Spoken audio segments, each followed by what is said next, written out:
مرحبا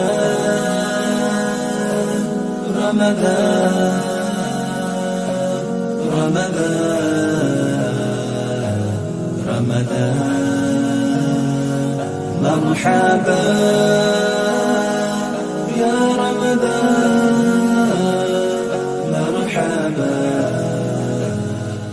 يا رمضان مرحبا.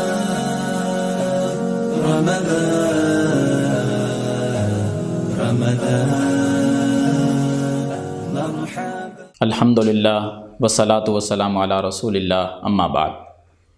روزے کی ہم چاہت پڑھ رہے تھے پچھلے درس کے اندر، وہ ہے صدقہ کرنا. روزے کا مطالبہ ہے ہم سے کہ صدقہ کیا کرو. میں نے گزشتہ درس کے اندر یہ بات آپ کے سامنے بیان کی تھی کہ اگر ہم روزے کی اس چاہت کو پورا کرتے ہیں تو پھر اللہ کی طرف سے دو قسم کے انعامات ملتے ہیں. ایک قسم وہ کہ جن کا تعلق دنیا کے اندر ہے، اور دوسری قسم وہ ہے جن کا تعلق آخرت کے ساتھ ہے.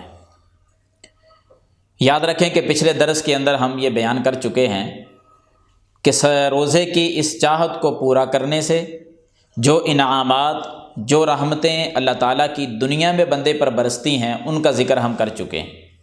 آج کے درس میں روزے کی چاہت، صدقہ کرنے والی جو چاہت ہے، اس کو اگر پورا کیا جائے تو آخرت میں بھی بڑے انعامات ہیں، جن میں سے چند ایک کا تذکرہ کرنا مقصود ہے، کیونکہ ان کا آپس میں تعلق بڑا گہرا ہے. نبی صلی اللہ علیہ وسلم جیسے ماہ رمضان شروع ہوتا تو آپ تیز آندھی سے بھی زیادہ تیز رفتار میں سخاوت کیا کرتے تھے. تو اس سے کیا پتہ چلتا ہے؟ روزے کے ساتھ صدقے کا بڑا گہرا تعلق ہے. یہ صحیح بخاری کے مختلف مقامات پر یہ حدیث آتی ہے. اب ہم اس چاہت کو پورا کرنے لگے تو قیامت کے دن کیا ملے گا؟ حضرات، سب سے پہلی بات، اللہ تعالیٰ قیامت کے دن ایسے بندے کو سایہ نصیب کرے گا. کیسا بندہ؟ جو روزے کی اس چاہت کو پورا کرتا ہے. مسند احمد میں صحیح درجے کی روایت آتی ہے، اللہ کے رسول صلی اللہ علیہ وسلم نے فرمایا کہ ان ذل المؤمن یوم القیامت صدقتہ، کہ مومن آدمی کا کیا ہوا صدقہ یہ قیامت والے دن اس کے لیے سایہ بن جائے گا. جس دن کوئی سایہ نہیں ہوگا، سورج کس قدر تپش میں ہوگا، کتنی گرمی کی شدت ہوگی، کسی قسم کا جب سایہ نہیں ہوگا تو اللہ تعالیٰ اپنے اس بندے کو جو صدقہ کیا کرتا تھا اس کے صدقے کو سایہ بنا دے گا اس پر، اور بندہ اس سے بچ جائے گا، محفوظ ہو جائے گا. پھر یہی صدقہ بندے کو جہنم سے بھی بچائے گا. دوسرا انعام، دوسری اللہ کی رحمت جو روزے قیامت بندے کو نصیب ہوگی صدقہ کرنے کی وجہ سے، وہ ہے جہنم سے آزادی. سایہ بھی مل گیا، اب جہنم سے آزادی ہو رہی ہے. صحیح بخاری کو پڑھ لو، نبی علیہ السلام نے فرمایا اتقوا النار ولو بشق تمرۃ، لوگو جہنم کی آگ سے بچ جاؤ، جہنم کی آگ سے بچ جاؤ، اگرچہ کھجور کا ایک ٹکڑا صدقہ کر کے ہی بچ جاؤ. یعنی کھجور، پھر کھجور کا ایک ٹکڑا، اللہ اکبر، کھجور کے کئی ٹکڑے کر دو، پھر ایک ٹکڑے کو اٹھا کر صدقہ کر دو. دیکھو پھر اللہ کی رحمت کس طرح برستی ہے کہ وہ کھجور کا ایک ٹکڑا اللہ کے راستے میں جو صدقہ کیا ہے، وہ ٹکڑا کبھی جہنم میں بندے کو نہیں جانے دے گا. اللہ تعالیٰ اس کو جہنم سے بچا لے گا اس آدمی کو. اور کمال کی بات کہ اگر کوئی آدمی بہت زیادہ غریب ہے کہ کھجور کے برابر بھی کوئی چیز نہیں، کھجور کے ایک ٹکڑا بھی اس کے پاس نہیں، تو فرمایا فَمَن لَّمْ يَجِدْ شِقَّ تَمْرَةٍ فَبِكَلِمَةٍ طَيِّبَةٍ. لوگوں پریشان نہ ہونا، اگر غربت نے ڈیرے ڈال لیے ہیں، مجبوریاں بسیرا کر چکی ہیں، کوئی چیز گھر کے اندر نہیں ہے، اور روزے کی اس چاہت کو پورا کرنے کا ارادہ بنا ہوا ہے کہ ہم بھی صدقہ کریں، تو کھجور کا ایک ٹکڑا بھی اگر موجود نہیں ہے نا، تو نبی علیہ الصلاۃ والسلام نے فرمایا وہ اپنی زبان سے اچھی گفتگو کر لیا کرے، پاکیزہ کلمات بولا کرے، کسی کو تکلیف نہ دیا کرے. یہ انداز جب بنا لیا تو فرمایا اللہ تعالیٰ اس کی پاکیزہ اور اچھی گفتگو کی وجہ سے ہی وہ اس کو صدقہ بنا دے گا اور اس کو جہنم سے آزاد کر دے گا. پھر ہمیں اس پر عمل کر لینا چاہیے. اور پھر اس سے بڑھ کر بندہ جنت میں جائے گا، سایہ بھی ملا، جہنم سے آزادی بھی ملی. اب جنت کا راستہ دکھائی دے رہا، جنت کی طرف لے کر جائے گا تو صدقہ ہی بندے کو لے کر جائے گا. دلیل کیا ہے؟ صحیح بخاری کے اندر حدیث، اللہ کے رسول صلی اللہ علیہ وسلم نے فرمایا کہ جنت کے 8 دروازے ہیں، 8 دروازوں میں سے ایک دروازے کا نام باب الصدقہ ہے، صدقے والا دروازہ، اور فرمایا جو صدقہ کرنے والے لوگ ہوں گے نا وہ اسی دروازے سے داخل ہوں گے، اور ان کے لیے اعزاز ہوگا کہ یہ صدقہ کرنے والوں کا دروازہ ہے۔ جب داخل ہو رہے ہوں گے آواز دے کر کہا جائے گا یا عبد اللہ ھذا خیر لک، اے اللہ کے بندے یہی دروازہ تیرے لیے بہترین دروازہ ہے، داخل ہو جا اس سے۔ یہ اعزاز بھی اللہ تعالیٰ صدقہ کرنے والے کو عطا کرے گا۔ تو اس لیے ہمیں چاہیے ہم روزے کی ڈیمانڈ کو پورا کریں، صدقہ کرنے کی عادت ڈال لیں، پھر ماہ رمضان کے بعد بھی یہ عادت ہماری رہے گی، کیونکہ پاکیزہ اور بہترین عادت ہے، عادت مبارکہ ہے صدقہ کرنا۔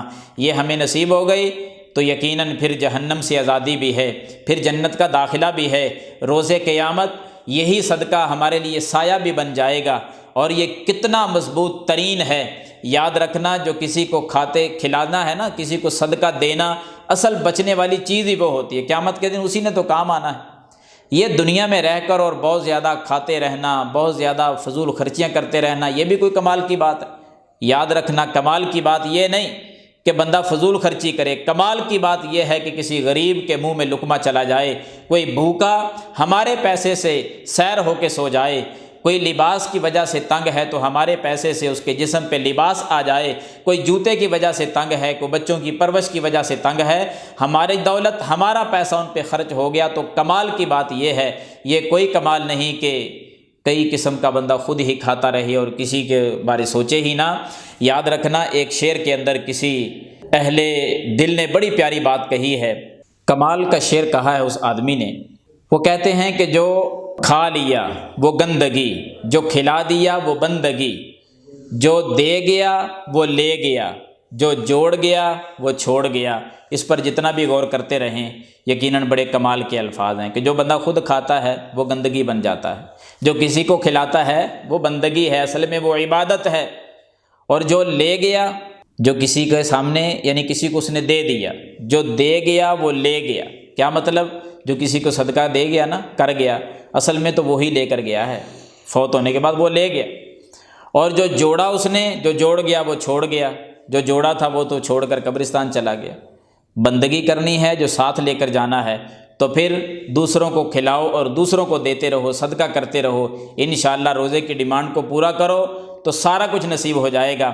اور روزے کی یہ ڈیمانڈ یاد رکھیں کہ بڑی مضبوط ہے، دنیا میں بھی اور آخرت میں بھی۔ جامع ترمذی کی حدیث نوٹ کر لیں، سیدنا انس بن مالک فرماتے ہیں رضی اللہ عنہ کہ جب اللہ نے زمین کو پیدا کیا تو اس میں ہلنے والا مادہ تھا، یہ ڈولتی تھی، اللہ نے اس کی مضبوطی کے لیے پہاڑ گاڑ دیے۔ فرشتوں نے جب دیکھا کہ اللہ نے اتنے بڑے بڑے پہاڑ زمین پہ گاڑ دیے ہیں کہ زمین ہلنے سے رک گئی ہے، فرشتے تعجب میں آ کے پوچھتے ہیں کہ اللہ اتنی مضبوط مخلوق پہاڑ، اس سے بڑھ کر بھی کچھ مضبوط پیدا کیا ہے؟ تو نبی علیہ السلام فرماتے ہیں کہ ہاں میرے فرشتوں، اس سے بڑھ کر میری مخلوقات میں ایک مخلوق ہے جس کو لوہا کہا جاتا ہے، لوہے کو میں نے اتنا طاقتور بنایا ہے کہ وہ ان پہاڑوں کو بھی توڑ دیتا ہے۔ فرشتے پہلے سے بھی زیادہ تعجب میں آئے، پھر پوچھا یا اللہ لوہے سے کوئی مضبوط چیز بھی بنائی ہے؟ ہاں فرشتوں بنائے ہیں میں نے، لوہے سے بڑھ کر طاقتور آگ ہے، آگ میں میں نے وہ طاقت رکھی ہے کہ جو لوہے کو بھی پگھلا دیتی ہے۔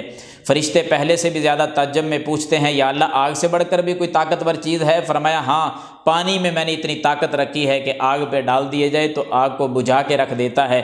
پھر اللہ فرماتے ہیں فرشتوں، پانی سے بڑھ کر میں نے طاقت ہواؤں میں رکھی ہے، ہوائیں چلتی ہیں پانی کو لے کر اڑ جاتی ہیں، اور فرمایا ہوا سے بڑھ کر جو طاقت ہے، ان تمام چیزوں سے بڑھ کر طاقت آدم کے بیٹے کے خفیہ صدقہ کرنے میں نے رکھی ہے۔ یعنی آدم کا بیٹا میں اور آپ اگر خفیہ طور پر صدقہ کریں تو صدقے میں یہ طاقت اللہ نے رکھی ہے۔ وہ طاقت ہواؤں میں نہیں ہے، وہ طاقت پانی میں نہیں ہے، وہ طاقت آگ میں نہیں، لوہے میں نہیں، پہاڑوں میں نہیں۔ آ جائیں اس کے معنی مفہوم کے اندر یہ باتیں بھی آتی ہیں، پانی کا سیلاب آئے، اگر صدقہ پہلے سے کیا ہوا ہے اللہ اس بندے کو پانی کے سیلاب سے محفوظ رکھے گا۔ تیز آندھی چلے، طوفان چلے، برف باری ہو، جس قسم کا عذاب آ جائے اللہ اپنے اس بندے کو اس سے محفوظ فرما لے گا۔ کہیں آگ لگ جائے صدقہ کرنے والا وہاں سے بھی بچ جائے گا۔ یہ اتنی طاقتور چیز ہے، اور روزہ اس طاقتور چیز کی ڈیمانڈ کرتا ہے، مطالبہ کرتا ہے، چاہت کرتا ہے کہ لوگوں صدقہ کرنا سیکھ لو ماہ رمضان کے اندر۔ اگر ہماری زندگی کا یہ حصہ، یہ عمل بن گیا تو یقیناً پھر ہماری دنیا بھی کامیاب ہے، ہماری آخرت بھی کامیاب ہے۔ اللہ تعالیٰ مجھے اور آپ کو عمل کرنے کی توفیق عطا فرمائے، آمین یا رب العالمین۔